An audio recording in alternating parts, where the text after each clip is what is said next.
We're back at 8:51 with your Life Calling today. Today, contributor Jane Pauley has been working with AARP, which has produced and sponsored a series of reports for us. This morning, she takes us to the Italian countryside. Not bad. Indeed.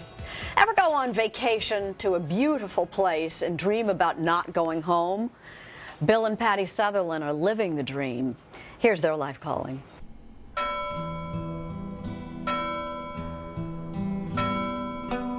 Do you ever get tired of those bells? Never, never. The eternal beauty of Tuscany.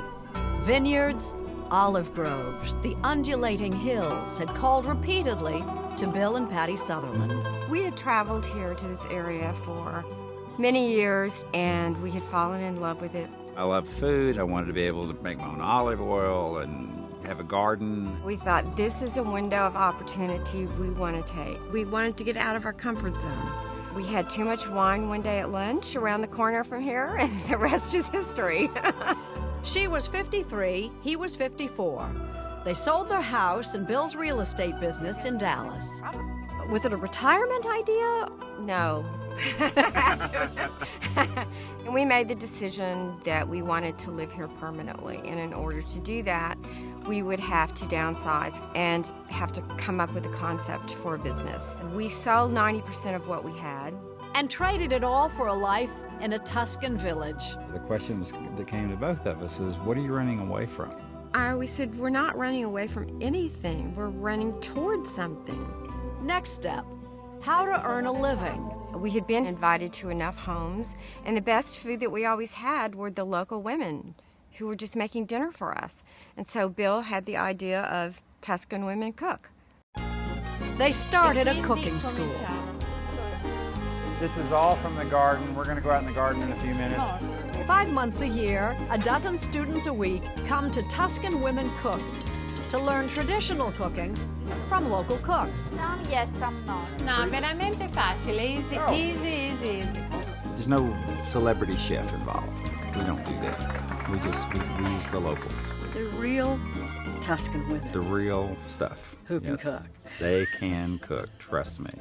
Bravissima. Very good. Visto? So you see, you have learned. I'm motivated. I like pasta. Christina, is this exactly the way Anna's mother did it? And her mother? And her mother? Anche la sua nonna, l'altra nonna, e la mamma della... Classes are in the morning, but this is no ordinary cooking school. We talk about it all week. The style cooking we do is what we call poor food. The people who lived in these places hundreds of years ago lived off the land.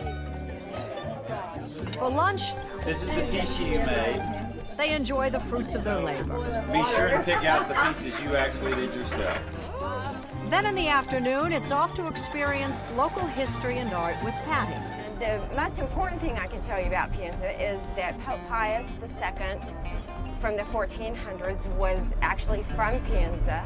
We want them to understand the history and the art and the poverty that existed in this area, because it really does affect the culinary traditions here. When they leave on Friday, they learn more than just making pasta. They learn about a lifestyle.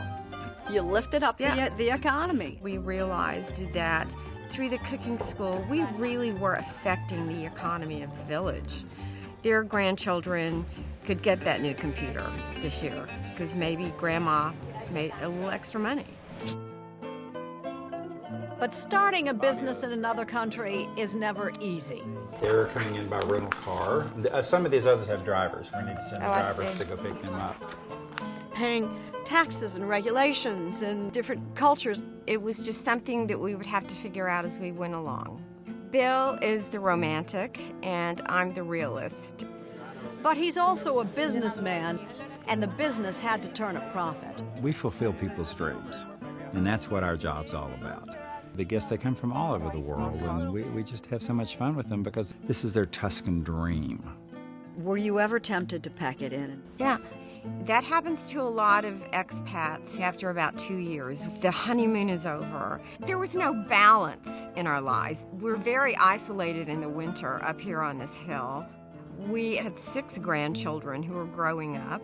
We were missing a lot of the holidays. Now they spend the off-season with their family back in Dallas. But for 11 years, Tuscany has been home. What are these called? Oh, we're looking at tomatoes. Patty and I were childhood sweethearts. We got back together later in life. We both were married very young. We had kids very young, and we just never had the adventure. But now there's a new challenge.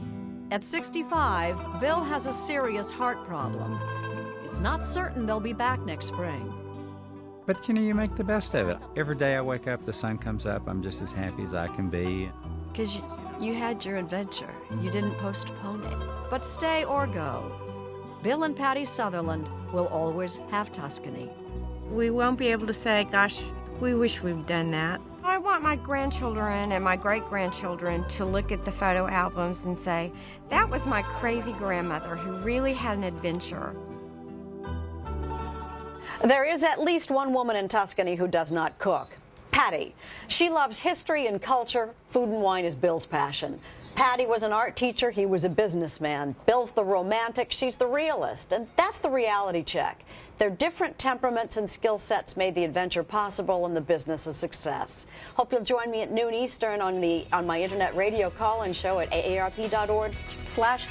Let me get this right. You got to go to Tuscany to do the story? Yeah, I did. I got to go. Scam. Sorry. Jane, thank you. We're back after your local news.